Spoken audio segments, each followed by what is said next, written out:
Welcome to Everything Co-op, bringing you information on how cooperatives can help improve your quality of life.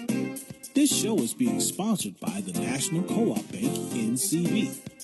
The NCB is dedicated to strengthening communities nationwide for the delivery of banking and financial services for the nation's cooperatives, their members, and other socially responsible organizations. For more information on the power of community ownership, visit ncb.coop. That's ncb.coop. Now stay tuned for your host, Vernon Oakes.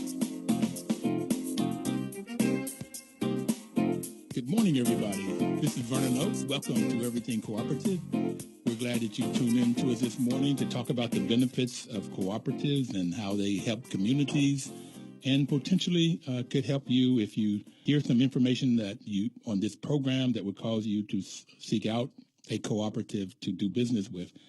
And this morning we have Mr. William Nelson on the phone. Good morning. Good morning. How are you doing today? I'm doing well. Should I call you William or Bill or? William is it's a common name, so William helps reduce confusion. Okay, good. You have a very impressive resume, sir. Well, thank you. How did you get started? You've got so much to talk about, so let's just start from the beginning. How did you get started in this cooperative business? I grew up on a farm in central Minnesota, and it's a farm. It was a very traditional farm back in the 60s and 70s. It's called a century farm, so been in the family for over 100 years now. But the interesting part of it was my grandparents, both on my mother and father's side, had immigrated, or their grandparents, was sort of a combination, had immigrated from Europe. And when they settled in the Midwest, they, like a lot of other farmers, got involved in forming cooperatives as a way to succeed, really, dairy and rural electric, various types of cooperatives. So they were very involved in starting the cooperatives. But in my father's generation, which I was growing up on the farm, a lot of that direct connection had been lost. We did business there, but we also shopped around. In retrospect, it's a very common problem that co-ops have, at least in agriculture, in which, the founders are very energized around solving a problem, but when it passes on to another generation, it can easily get lost. Anyway, the point of the story is that I grew up, I was very active in the farm, active in school and FFA, but learned absolutely nothing about cooperatives. And it wasn't until I went to college and then continued my career, both as a college student and in the University of Minnesota, and then over the years in my work now at CHS, that I got very, very involved. The point of the story is that education is extremely important and cannot be taken for granted. So I guess basically I think I could say my whole career has been focused on trying to help people understand through education the value of the cooperative business model. Education is extremely important. You just hit on the fifth principle of cooperatives, and that's the education, training, and information, which is my favorite of the seven principles. And one of the reasons I've fallen in love with this cooperative model is because education. Being an African American, growing up in Bluefield, West Virginia, I knew nothing about cooperatives because my grandfather was in the coal mines and my father was on a railroad, and those two industries did not have anything called cooperative. Yep. They were very capitalistic in nature, which is one of the problems of West Virginia, which is the whole side story, that most of the money left the state to the shareholders. So my grandfather, father, mother just really instilled in us, get an education. But I heard nothing about cooperatives and all of that education. Yeah. I think that's from what I understand. I think that's true, quite true, probably for that area of the country. But it's also the case in a lot of other areas as well. We in the Upper Midwest, I guess I feel, are fortunate in that there is much more of a cooperative tradition and understanding, and again, largely because of agriculture and the immigrants from Europe who brought it with them, or as they're trying to figure out how to get started and survive in farming, the agriculture cooperative business model really was essential for their success.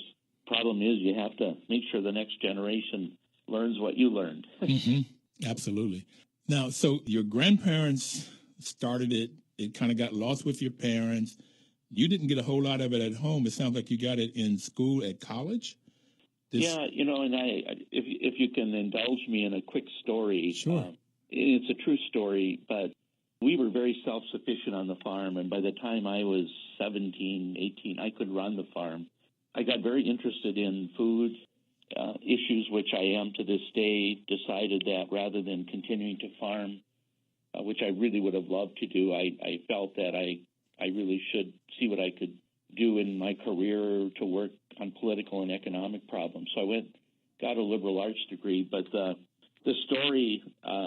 true story is I'm now a freshman in college and realized that I need to buy snow tires for my car, which in the past was very simple. Growing up on the farm, you went to a neighbor who had a huge pile of old tires out back, and you picked one out that fit and gave them $5 and put an inner tube in it, and you're good for a week or so. Well, this again was long before the days of the tire shops and things. So what I did was I drove from the campus. This is out in a rural town, liberal arts college, and stopped at a gas station, bought some tires, had them installed, paid for them, went on my way. I never stopped back there because it wasn't normally on my way.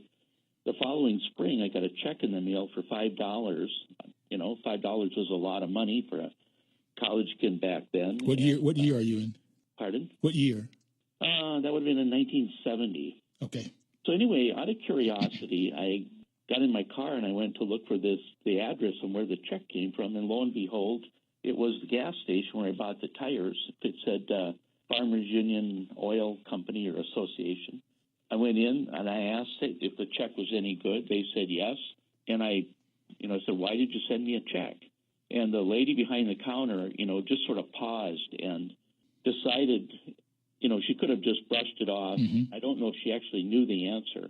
She said, why don't you talk to the manager? So I went in to the manager's office. And again, this is 1970. I'm wearing old Army clothes and have long hair and a beard in this rural town.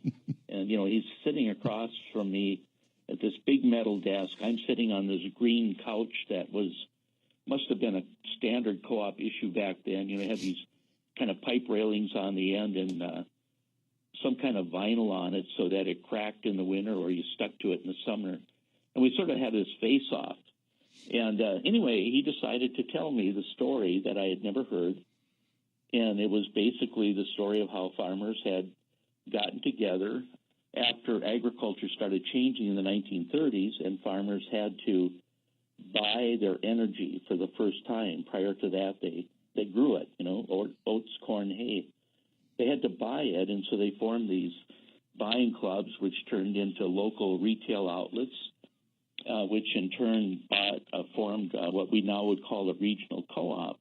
I had never heard this, mm-hmm. And again, it's part of the legacy. Anyway, he came to the part about the $5, and he said, you must have bought something from us. And I said, yeah, I bought my tires here. And he said, well, that's your patronage. And I said, what's patronage? Mm-hmm. He said, well, our profits go back to the people who did business here. So, and what a great idea. And, I, like many people my age, was pretty cynical about business, but it was a complete eye-opener. And in retrospect, it's kind of embarrassing to think of that was how I found out. But I've also realized all of the different points where I could have learned this, or even when they sold me the tires, they could have explained to me, that what the co-op model was, but they didn't.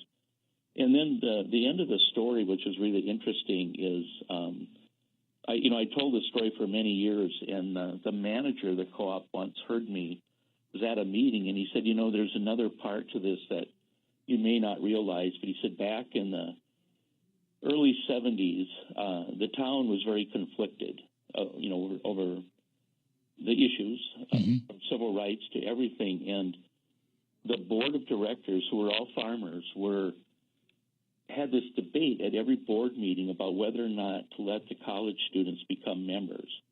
And he said one side would argue, saying, hey, they're just here for college, they're hippies, why should we let them in? And the other side would say, well, you never know. Maybe they'll amount to something someday. One day. So he said, you must have been there when one side won over the other. And I've never forgotten that lesson, because we see in agriculture today, a lot of people do not really understand it. A lot of young people, and obviously a lot of people don't understand cooperatives. But you just never know when something you do or say, or maybe this radio show or whatever might be the tipping point for someone. And I've actually had many of those in my career, and I guess I try to create them for others as well.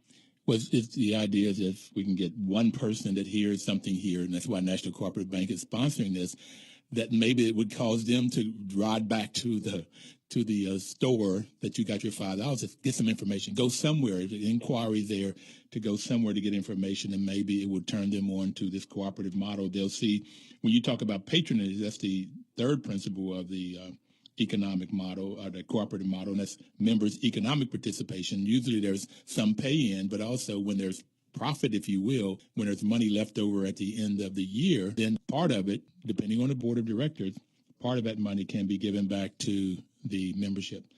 Yeah, and if you fast forward, from my story there in the early 70s, today I work for the company. We're the largest co-op in the U.S. This year, I think we returned over $500 million in patronage to our owners and members. So, and we still have some of the same issues, in terms of who's eligible. Now, we have some requirements, obviously, as any company would, but we keep looking for ways to expand what membership is allowed. We have operations in Canada now. We're looking at, is there a way that they could participate?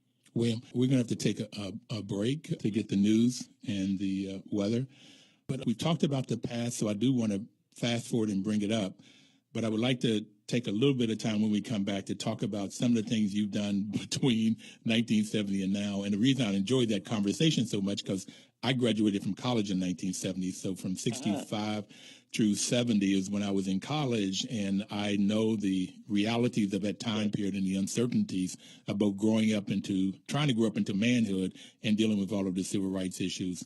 Right. And we've also had conversation about co-ops and the civil rights issues. But we'll be right back. Please don't touch that down. The web at WOLDCnews.com.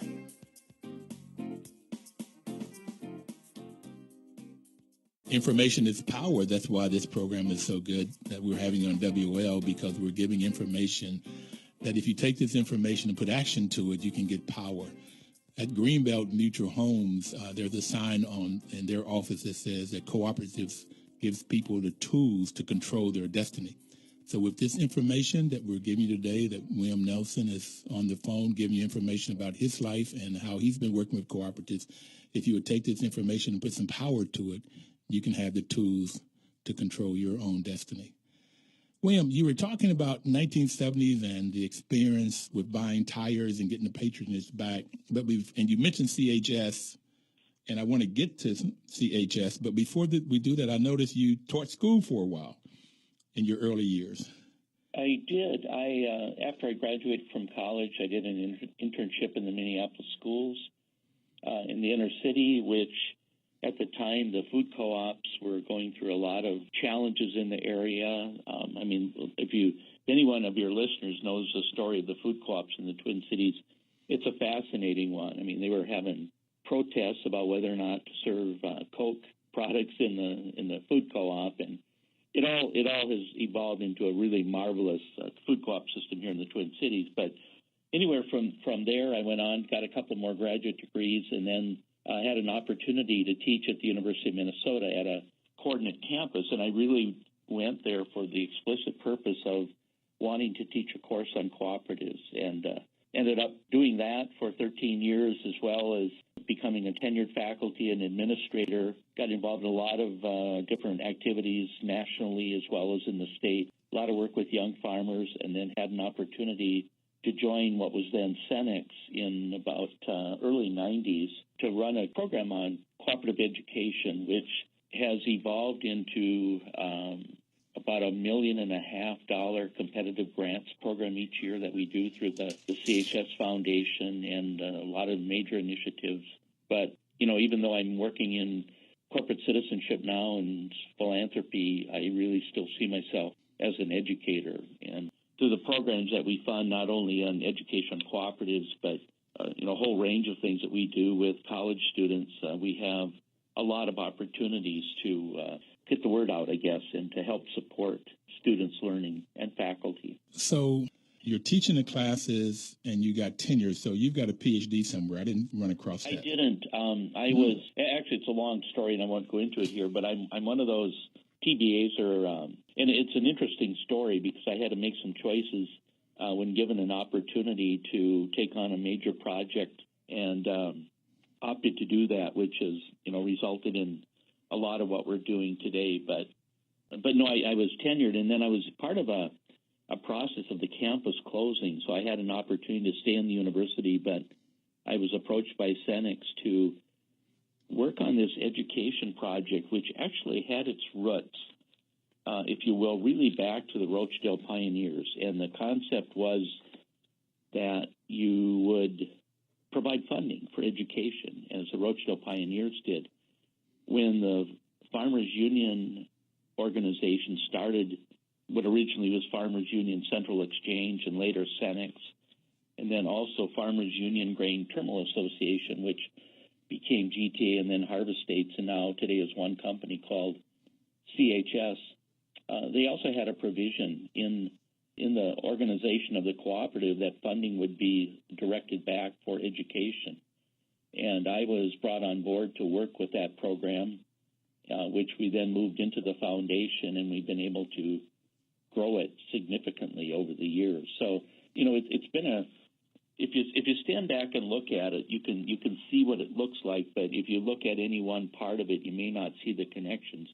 I think, the key thing that I would say today is, I'm working for a company that's owned by 600,000 farmers and ranchers. About almost 100,000 are direct members. The other, a little over 500,000 are the owners of about 1,100 locally owned cooperatives across the U.S. If the average co-op had 7 board members, that's over 7,000 individual local leaders who are serving on co-op boards.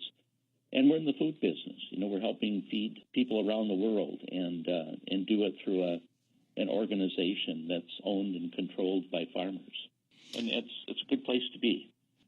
About 5 years ago, I'll be 68 this year.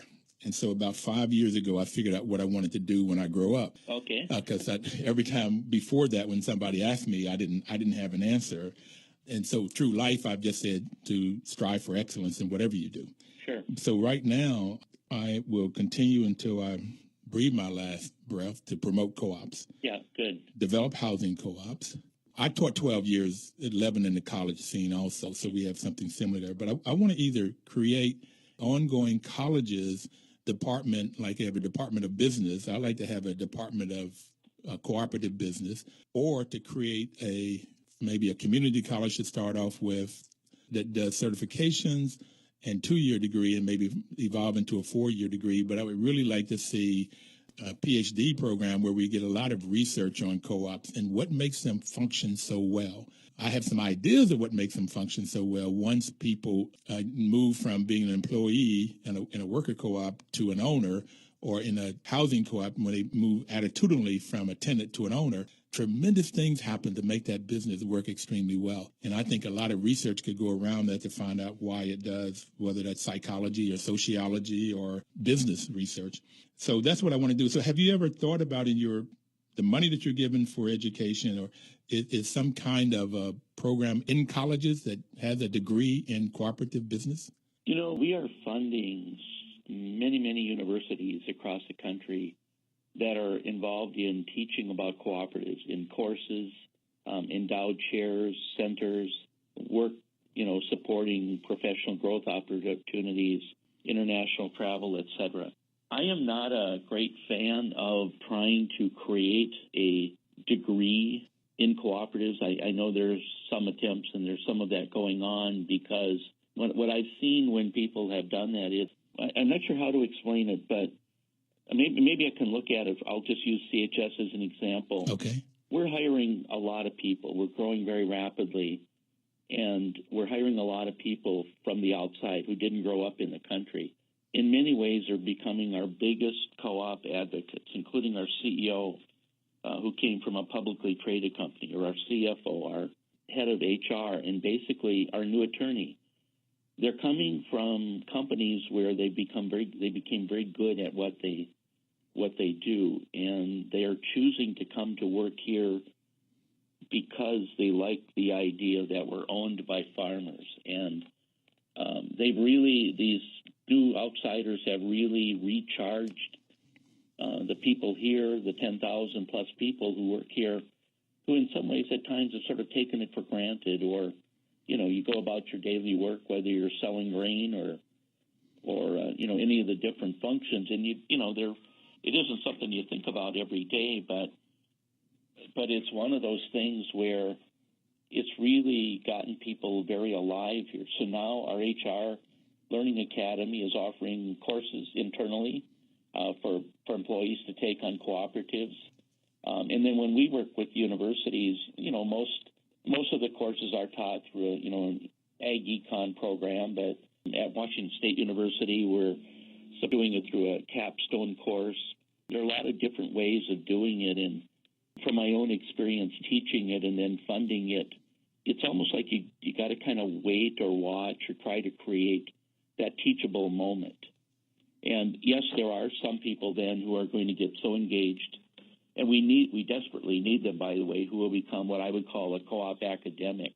But many of them actually get there by different routes. There are a number of people, ag economists, whose backgrounds are in resource economics or natural resources. And in my mind, that's like a perfect fit to be teaching about cooperatives today, because we really need to be looking at issues like sustainability, the environmental issues, and I'm speaking now obviously about agriculture. There's a need for co-op attorneys. Let me rephrase it. There's a need for attorneys who understand co-ops and care about it. But, realistically, what those people are going to do is get their law degree from an accredited a law school.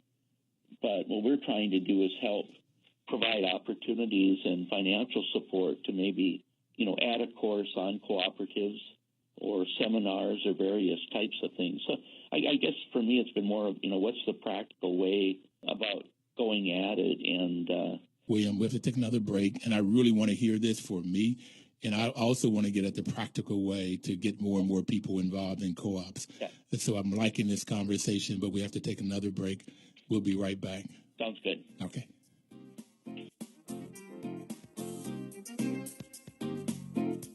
News updates on the web at WOLDCnews.com.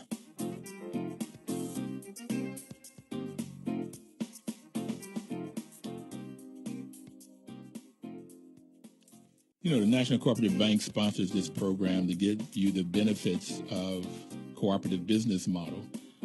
NCB's mission is to help cooperatives grow by supporting and being an advocate for America's cooperatives and their members, placing special emphasis on serving the needs of communities that are economically challenged.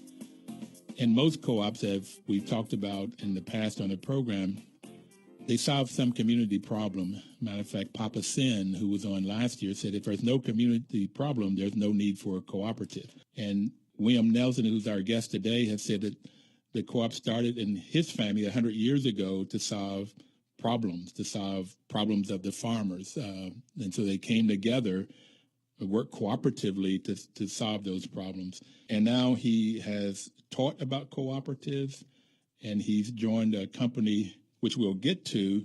But we were just talking before we left on the break about practical ways to educate the public about this cooperative business model. And my idea was creating some kind of degree program, but he's getting me to think about that by his experiences. So you want to continue on that conversation about practical ways of getting people to understand about cooperatives?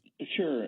I guess the point I was making, what I have trying to understand where people are in their learning, I guess, if you will. So if they're, looking for a project to do in school or a paper to write in college or a job interview or whatever, is try to find out what it is they're looking for. And then say, okay, is there an opportunity to educate about cooperatives in this setting? So I think it really is parallel to the whole idea of starting a cooperative to solve a problem, an economic problem or whatever. And what I'm saying, the problem is somebody's trying to, get a job or do something and say, okay, how can you introduce them to cooperatives? One example I would use recently is we hired a practicum from Washington University. Our students, upper-level students, where they work with us for a semester on a problem we're trying to solve. And in this case, actually, we've done two of these, and they both turned out similar. We did one last year around sustainability. This one we did this year was around corporate social responsibility. And the students, they get credit for this. It's like a semester-long program where they work with us. They do a lot of research. They put together presentations, come and talk to us. And the students who signed up for the practicum this year were interested in learning more about corporate social responsibility. They didn't have any interest in agriculture. They didn't have any interest in co-ops. They didn't know anything about either of those. Mm-hmm. But in doing their practicum, they were business students, a couple of engineering students. They had to learn about us. So as they were doing all their research and interviews and all of that, the net result was they came back and did present to us an excellent set of recommendations on how we can improve our corporate social responsibility efforts and communication about them. But the biggest takeaway was they all got interested in cooperatives and agriculture. And in fact, they told us that whenever they had to report back to the other students at the university, everybody was interested in what they were telling them because it was all new to them. And kind of an ironical part, one of the programs we fund is, we fund international travel grants. Are typically about $10,000 for students to travel internationally and study agriculture and cooperatives in other countries. So these Washington University business school students asked if they were eligible, and I said, well, you can try. And so they did. They submitted an application. We funded it. We thought there wasn't any way. I mean, they had all of the other ones we do. They've got faculty members and all of this institutional stuff around them helping them out. So we really weren't very optimistic that these students would be able to pull it off.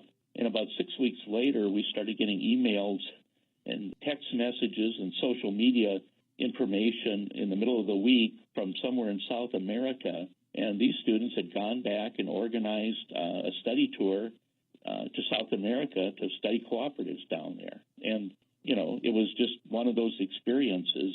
And again, I could give many, many other examples, but what we've been trying to do with our funding is look at trying to be a little ways out in front of where we think students are going to be and say, okay, when you start working on this, is there a cooperative solution to it? And it works. We have a lot of great examples, I guess, that we could share from it. But they don't really need a degree in it. For practical reasons, people aren't going to hire you because you have a degree in cooperatives. They're going to hire you because you're a good accountant or salesperson or merchandiser, whatever it is you do. But in my mind, there's always an opportunity for whatever work you do to look at it from a cooperative business model point of view. So I guess I don't know if that's very clear, but that's kind of the strategy that we're trying to use is, figure out what's important in people's lives and then make sure they understand that there is a resource for them that they might not have otherwise been told about. Well, I want to sum up what I hear you say, but with an experience that I have, and that is when the housing co-ops, I learned about co-ops because I'm a property manager in my day job, and I learned about co-ops and managing housing cooperatives. And what I really like is when there's a conference, the local regional had a conference this past weekend, and I went there, and it's amazing that how much education gets transferred, how much knowledge gets transferred from one treasurer to another treasurer or from one president to another president, let alone the classes that they're in. So it's like, I call it just-in-time education that people can use every day in the management of our housing co-ops. And it's how quick the education can transfer when there's a need for the knowledge. Where if you're teaching in a classroom, the student may not see the need and they may not grasp it as well as when you're needing it. So I'm kind of hearing that in your practicums. So I would keep thinking about that and try to figure out how best, because also the model you're talking about, how do you get that to the masses of the people and in the masses of the universities? So, because I'm wanting everybody, at least in the U.S., if not in the world, to understand, to know about the cooperative model first, and then secondly, to understand it. So let's go back and talk about CHS, though, because we don't have very much. We only have another segment and a half here. And I'm really curious about CHS. You mentioned earlier about how it formed itself, but it's huge. And so can you talk a little bit more about what you all do, what CHS does? Sure. Again, we really have two related threads to our background. One, as I indicated earlier, was the formation in the 1930s by farmers and ranchers who needed to find a new source of energy. They needed to buy products instead of raise it, which ironically sort of coming full circle today because, we're involved in renewable fuels as well as fossil fuels, and, we've been marketing gasohol and ethanol for 40 or 50 years, and farmers are growing fuel today. But, that was really what we would call the supply side. So on that, it's energy. Diesel fuel is primarily the biggest product, but propane, natural gas, gasoline, all of that, and then agronomy supplies for growing crops. The other side of the company really was the marketing side, and that historically was the harvest dates. So, and again, it was many of the same farmers. So we market grain around the world, 60 or 70 countries, and people like buying from us, especially in Asia, because we're owned by farmers. We process soybean oil particularly, but also confectionery, sunflower seeds, et cetera. We do this, ourselves and through joint ventures. In order to keep the markets that we've developed for our farmers' products, we need to source grain from other countries because we don't have enough just from the U.S. Plus, buyers around the world want choices. So we actually source a number of grains out of South America and Australia and Ukraine. When you put it all together, I think we're about, on a Fortune 100 list, we would be about number 62 or something.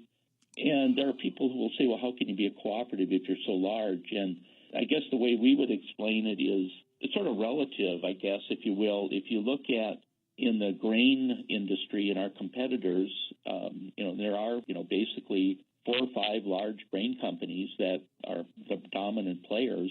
We happen to be one that's owned by farmers. Another one here in town in the Twin Cities is actually a private company. Others are publicly traded, but we provide an opportunity for individual farmers to compete in the same playing field as these other huge companies. On the energy side, we're basically based in rural communities. We have, maybe it's between 1,500 and 2,000. I'm not sure the number of, convenience stores, and we own refineries, pipelines, all of that. And, we're not by any means the largest energy company in the country by a long ways, but out in rural communities, we're quite often the major player. If you go across the Midwest, the Dakotas, western Minnesota, you'll find Cenex gas station in many, many towns. And, I guess our basic point is that in a global economy, which agriculture is very much a part of, there certainly ought to be an opportunity for farmers to be part of it, owners of it. So, we're providing that opportunity to them. I should mention that we, in many ways, are a very traditional cooperative, but we also do a lot of different innovative things. Our board is made up of 17 farmers. We're all active farmers. We actually have a preferred stock offering that trades on NASDAQ, which has been a very helpful way to help finance the company. The preferred stock pays a dividend. We generate the funds to pay the dividends from earnings from non-members, in the petroleum, people in towns and commercial companies who, buy fuel from us, for example. But the preferred stock does not have voting rights, and that's fine. With the preferred stock owners, they can trade it on NASDAQ, provides a source of income, but the ownership of the company is still completely in the hands of the 600,000 farmers and ranchers. That's fascinating, the way you've been able to bring in capital by having a stock traded on the NASDAQ, but they don't have voting rights. Okay. Right, and I certainly can't become a salesman for it here on the radio, and I'm not qualified. But if you go back and you look at it, it's been a very steady preferred dividend. I think that one of the recent offerings it sold out in a few minutes, but again, that's we file with SEC, we do all of those things that any large company would do. So in many ways, we really do operate like any large corporation. What do you trade on? What's your? I actually don't know. Okay. It's CHS something, but I do want to really be explicit. I'm not qualified to. Oh, I got it. Basically, what we're talking about is the structure of your organization, not trying to sell stock. Yeah, we all know the proper legal disclaimers, and I'm just trying to indicate that I think one of the things about cooperatives that's really intrigued me is their ability to evolve and flex. And we got to take another break, and we'll be right back. Sure. Please don't touch your dial. We'll be right back. News updates on the web at WOLDCnews.com. Welcome back, everybody. We've been talking about cooperatives, and a very large cooperative, the largest we have ever talked about on the program. But I would quickly go back and explain that a cooperative is any business that you can think of could be a cooperative. Normally, if it's owned by the employees, it's called a worker cooperative. And if it's owned by the people that use the services of the cooperative products and services, it's called a consumer cooperative, such as housing co-ops or credit unions. But then there's the cooperatives that market their products together, sell their products together, and that's called a marketing cooperative. Or if they buy products, called a purchasing cooperative. So here you have farmers in CHS that have come together to buy product, to make product, and to sell products together. So it's a very interesting piece, and it's a very, very large. How large is CHS in terms of sales or employees? We have about 11,000 employees and revenue or sales of about $40 billion. Our earnings have been about around $1 billion. Got to think about that here a bit, but yeah, we're pretty good sized. We're very diversified. Keep in mind that we're in agriculture. We're based in rural communities, so issues like weather and drought and hail and all of those are critical parts. All of the things that really make agriculture a very interesting, but also it's a risky business. I was going to say risky. It's a lot of money to get started these days, and we're very concerned about how do we support the next generation of farmers. Obviously, food safety, food security, all of those things are very important to us. Environmental concerns are important to us. They're very important to our farmers. So it's really, I guess where I was going with that is that we, in addition to the grain marketing and the energy businesses, we have extensive operations in like risk management and a company called CHS Capital, which provides funding for co-ops, insurance, membership training, and all those types of things that are, part of what it takes to be successful today. Well, $40 billion. I'm sorry, it's a lot of money. So in sales, and we talked about the third principle, members' economic participation, where members will normally have to pay something to get in, and they get dividends or patronage back. I was reading somewhere where you've given a couple $1 billion back in patronage in the last 5 years. Is that right? Yeah, that sounds right. Again, I don't have the numbers in front of me. I think just this spring it was over $500 million or something, and if you dig deeper into it, a lot of that is in cash. This year or maybe last year, we started offering some of the patronage also back in preferred stock, which then enabled the local co-ops or individual farmers to be able to sell it for cash if they wanted to, but they also had the option, of course, of keeping it. We've been able to reduce our equity redemption period significantly. Again, for your listeners who are familiar with agricultural co-ops, that often can be a problem where, it can get to be very lengthy, decades even, before your equity can be redeemed. But I'm not sure. It seems like we're now down between about 10 or 12 years.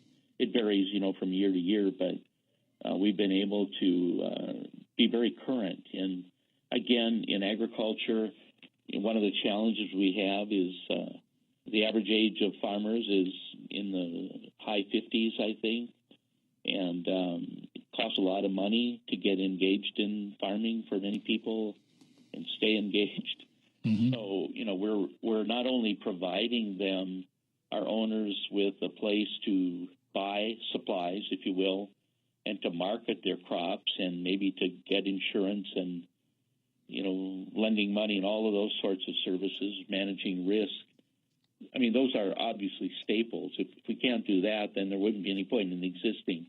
But we've been able to also grow the company and also to return a significant amount of our earnings back to them consistently year after year. And again, it is a year-by-year decision by the board of directors, but we've been able to do it quite well for quite a while, and obviously are doing everything we can to make sure we're going to be financially solid and well-run and relevant and all of those sorts of things that any kind of business has to be. Has to be. Most of our listeners are going to be urban. They're not going to understand farming. Maybe some people have migrated here from the South. They came from a farm. We've also had the Federation of Southern Cooperatives, which is a co-op in the southern states, on the program a couple of times. And that's mainly black farmers, smaller black farmers, African-American-owned farmers who band together for the same reasons that you all did up in the Twin Cities, up in the northern part of the state. And we've actually been very involved with the Federation, Ralph Page and now Cornelius and the folks over the years through education programs that we have helped support. Cornelius and I have been the co-chairs of the Co-op Roundtable that they do as part of their annual meeting each year. And one of the things that I've become aware of, the models are different in different parts of the country, but we're working with them in Tuskegee on curriculum, on cooperatives down there, and it's a great organization that, even though it's not, we're primarily upper Midwest, and we do business really across the whole country, but we're primarily a Midwest and sort of down the south along the Mississippi River and more to the southwest. But been very impressed with the Federation for the many years that I've known them and worked with them. Well, I was going to ask you the question you answered before I asked you, because the seventh principle says, the sixth principle is cooperation among cooperatives, and I was wondering if you were working with them, and you are. But the seventh one is concern for community, and you've talked a lot about that in terms of environmental issues, and I would imagine that you're really, really concerned about weather and what's happening globally to our weather and how we can impact on that. Dame Pauline Green, who's the president of the International Cooperative Alliance, said that co-ops in their DNA is social responsibility, so there was no need for a Department of Social Responsibility. But it sounds like if you're working with the schools and so forth, you are looking at how you can do social responsibility better, and I also heard you say, and communicate it better. Yeah, I really appreciate that, because I think in some ways sometimes what you just said about Dame Pauline Green is true, but it sometimes almost becomes a liability, because we we start to take it for granted. We think, well, we're a co-op, so therefore we must be community minded. But that isn't always the case. And so one of the things that we're trying to do here in our unit of corporate citizenship and the CHS Foundation, granted our main activity is providing funding, but it's also helping people to think about this. So we run our volunteers and programs. We get involved in communities in a lot of different types of ways, and you just can't take it for granted that just because we're a co-op that we're automatically doing that. We have to be conscientious and conscious about it. Mm-hmm. And then the other thing that's so exciting is that young people today are, at least as I encounter them, coming in as new employees and coming out of college, there's just a very, very genuine interest in, CSR or however you wanted to describe it. And so that's probably the most optimal point for us to connect about what cooperatives are, is that there is a connection. We feel that, and we've seen this happen many, many times where young people, and again, by that I'm sort of referring to sort of the college age crowd will get attracted to working for a cooperative because of this. But, it's not only just not taking it for granted, but we also have to communicate it. Right. And that's one of I guess that's probably actually the challenge is, you think people will, we should just understand this. I mean, it's just natural, but sometimes people have to be educated, if you will, and told and communicated with. And it sort of goes back to the beginning of our conversation that if you neglect it, people have a lot of other things to think about. So we need to be more proactive in telling our story. We only have a minute left, so you have any comments? Well, question. Do you like what you do and what you've done in your life? I love it every day. And I feel like I know that I can help make a difference, and I hope everybody feels that way. And, obviously there are times when you don't know if you're making a difference or not, but cumulatively over the years, and, I have the benefit of seeing, especially what we've done with universities. There are many, many universities now that are offering courses. They're offering multiple courses. They're working with 2-year colleges, 4-year colleges, and I go back to my beginning where all I was trying to do was teach a course at a 2-year college on cooperatives, and I guess I never would have imagined that to see what's going on today. One of the programs we fund through the National Farmers Union or with them is College Conference on Co-ops. We've been this for 20 years. We get about 150 college students every year that spend. We got to cut it off, and I thank you. I hear about the love that you have for co-ops. Thank you for being on the program today. Hey, thank you. All right. Bye now. 1450 WOL.